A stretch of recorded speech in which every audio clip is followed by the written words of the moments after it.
So we've already looked at the current factions of the Republican Party, the pro and the anti-Trump Republicans. The pro-Trump Republicans are now split into sort of the Q wing, which are people that support people like Marjorie Taylor Greene and Matt Gaetz. And then you've got the sort of pro-Trump but anti-Q wing of the modern Republican Party. These are people that generally like Trump, but they don't like all of these problematic hangers-on that have surfaced. Republican Senator Lindsey Graham seems to think that none of these factions really matter insofar as the Republican Party absolutely needs Donald Trump, is dependent on Donald Trump's involvement in their party, and they simply cannot move forward as a viable political party without Donald Trump, which is a very strong statement to make, but there's a reason we call Lindsey Graham Flimsy Lindsey, and comparing his latest statements over the weekend with those in the past will tell us a lot about that. Now, the first question is whether Lindsey Graham is in some sense correct in what he is now saying, whether or not he believes it, right? Is he simply saying this because he's in Trump's good graces and Trump's involvement in Republican politics is good for Lindsey? There are all sorts of reasons he might be saying this. He may mean it, he may not. But let's look at what Lindsey Graham had to say over the weekend. Just say to my Republican colleagues, can we move forward without President Trump? The answer is no.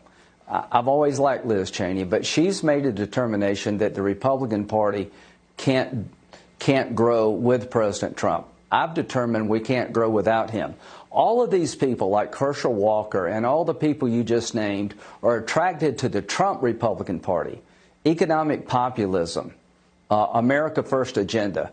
If you don't get that, as a Republican, you're making the biggest mistake in the history of the Republican Party. This is actually really interesting because Lindsey is not wrong that people like Herschel Walker and a ton of those that we saw being interviewed or we're going to see being interviewed at this event in Florida over the weekend saying, listen, I saw it on TV, Trump won, all of this stuff. It is 100% true that a lot of these people never paid attention to American politics before Donald Trump. It is true that it was Trump's populist rhetoric and his America First agenda that attracted them to Donald Trump. The practical issue, though, is what effect that actually had, because Trump's populist rhetoric never materialized into policy. All the stuff Trump ran on either didn't happen or it was perverted into some crony handout like PPP as an example. Trump's America First agenda ended up alienating much of the Western world who were our long-term allies. And case in point, Republican Trumpism led to Republicans losing the House of Representatives in 2018, losing the Senate in 2020, losing the White House in 2020. Now, the entire analysis is predicated on Lindsey is now being sincere. I don't know if he is, because remember that on the evening of January 6th, in the midst of the Trump riots, Lindsey Graham seemed to say on the floor of the Senate, this is too much, I'm out. The direction of Trumpism is what led people to riot on January 6th, and he can't be a part of it. Remember when Lindsey said this? Trump and I, we've had a hell of a journey. I hate it to end this way. Oh, my God, I hate it. From my point of view, he's been a consequential president. But today, first thing you'll see, all I can say is count me out. Enough is enough. I've tried to be helpful. But when the Wisconsin Supreme Court ruled 4-3 that they didn't violate the Constitution of Wisconsin, I agree with the 3, but I accept the 4. If Al Gore can accept 5-4, he's not president. I can accept Wisconsin 4-3.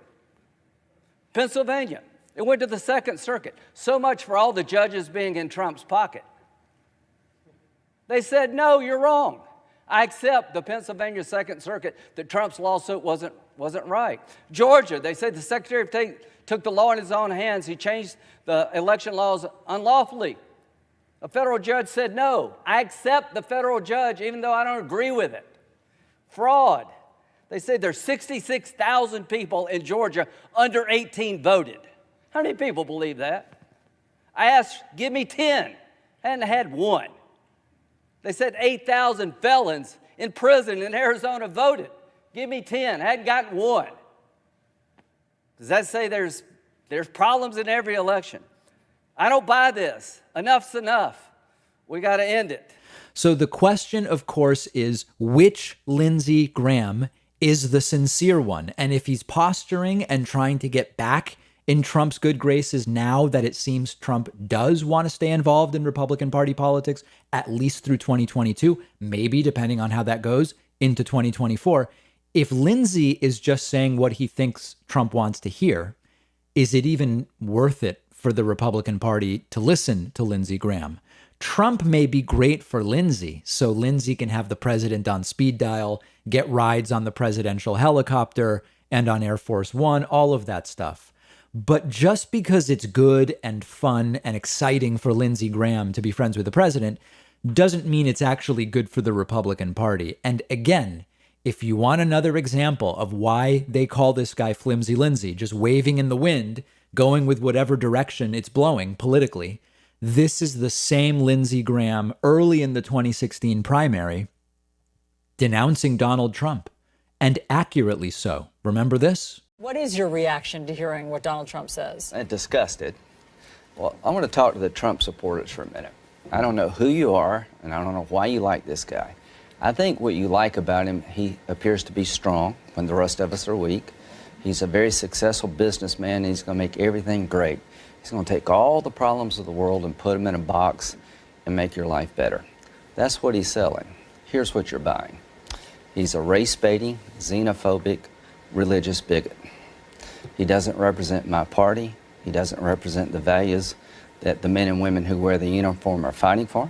So the point is, I don't trust Lindsey Graham as far as I can throw him, but it doesn't matter since I'm not trying to help the Republican Party. I don't need to figure out whether I need to be listening to Lindsey Graham or not. For me, it's just a question of, will the Republican Party fall for this? The Republican Party, on the other hand, does have to figure out their framework and their structure heading into 2022. And that race starts in 6 months. Understand that there's not an unlimited amount of time for the Republican Party to decide which direction are we going to go. And are we going the anti-Trump side, which is one side? Are we going pro-Trump, anti-Q? Or are we going full in Q, Marjorie Taylor Greene, Matt Gaetz, these types of people? It's down to about 6 months for them to figure it out. One of our sponsors is CuriosityStream, letting my audience try it free for an entire month. CuriosityStream is a streaming service offering thousands of documentaries from some of the world's best filmmakers, including exclusive originals. And CuriosityStream is just like the Netflix for documentaries. It's perfect for anybody who loves politics, history, science, just documentaries in general. I've been watching a ton of CuriosityStream. I can watch on my TV, my phone, my tablet. And one of the first things I noticed about CuriosityStream is that these are high quality documentaries, not the cheap documentaries on many other streaming services. I've noticed CuriosityStream has the biggest and newest titles from the most respected documentary filmmakers. My favorite so far has been What is Reality by David Eagleman. I've read his books and the documentary is fantastic. CuriosityStream is just $2.99 a month or $19.99 for a whole year. But my audience can try it free for a month when you go to curiositystream.com/Pakman and use the promo code Pakman.